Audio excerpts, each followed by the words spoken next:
안녕하십니까. 김민석 국무총리 후보자에 대한 청문회가 마무리됐고 어제 리얼미터가 긴급 여론조사를 했습니다. 찬성이 53.4%, 반대가 40.4%로 이 정도면 임명 가능성이 높습니다. 왜냐하면 과거에 반대 의견이 적어도 60% 이상 됐을 때 낙마했지 팽팽하거나 아니면 이처럼 찬성 의견이 높을 경우에는 대부분 임명이 됐고요. 지금 더군다나 민주당이 압도적 의석을 갖고 있기 때문에 아마 김현 간사가 얘기했던 것처럼 다음 주 월요일 30일 정도면 임명안이 인준될 가능성이, 그래서 그 이후에 신속하게 임명될 가능성이 높아 보이는데, 다만 이번 조사에서 20대 30대 결과가 조금 특이했습니다. 반대 의견이 30대가 좀 높았고 20대도 팽팽하지만 오차 범위에서 반대 의견이 70대처럼 높게 나타났습니다.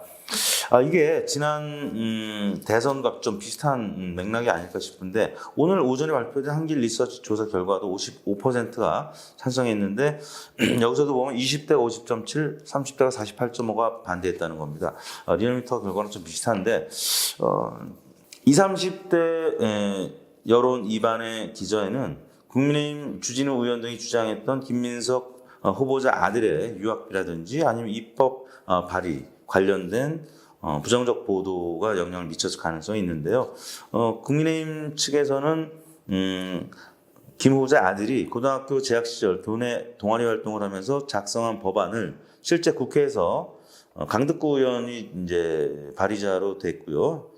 김민석 후보자도 공동 발의자로 됐는데, 이게 코넬대 입학 과정에 이를 활용됐다라는 이제 의혹을 제기한 거고, 김민석 후보자 측에서는 대의 원서에 이 부분을 쓰지 않았으면 좋겠다라고 해서 실제 아이가 입법 과정을 쓰지 않았다라는 거죠. 그래서 이 의혹을 일축했고, 또 홍콩대 연구 인턴 특혜 의혹에 대해서도 아파 찬스는 전혀 없었다고 얘기를 했습니다. 그래서 김민석 의원은 이게 제2의 논두렁식의 프레임이다라고 청문회에서 역공을 했고, 아무튼 유튜브라든지 아니면 SNS에서 갑론을박 있어서 여론조사 결과도 전반적으로는 찬성이 50% 넘는 한길 리서치, 리얼미터 결과가 나타났다는 점. 다만 20, 30대가 조금 이런 아들 문제 때문에 반대 의견이 상대적으로 좀 높게 나타났다는 점이 눈에 띄는 대목입니다. 이 부분은 김 후보자가 총리가 돼서도 앞으로 적극적으로 좀 해명을 하고 20, 30대의 마음을 좀 살 수 있는 그런 정책을 좀 피력하면 좋겠고요. 다만 MBS 여론조사에서는 김민석 인선이 잘 됐다는 의견이 45%에 그쳤다, 이런 매일경제 보도가 있었습니다. 긍정적 인선이 45, 부정적 인선이 31로 물론 이제 모르는 응답이 또 한 30% 가까이 좀 있는 것 같아요.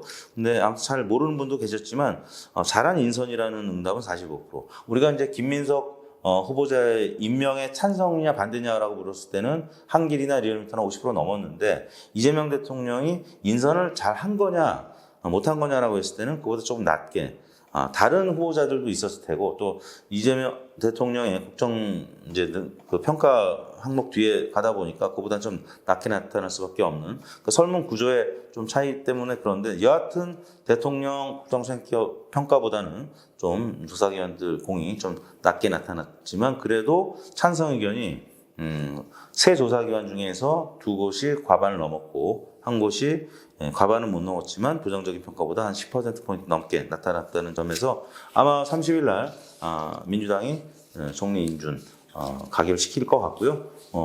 이내 임명이 될 것 같습니다. 아무쪼록 임명이 되면 김민석 총리 국정 운영을 잘 해주길 기대해 보겠습니다. 오늘 방송은 이걸로 마치겠습니다. 충성!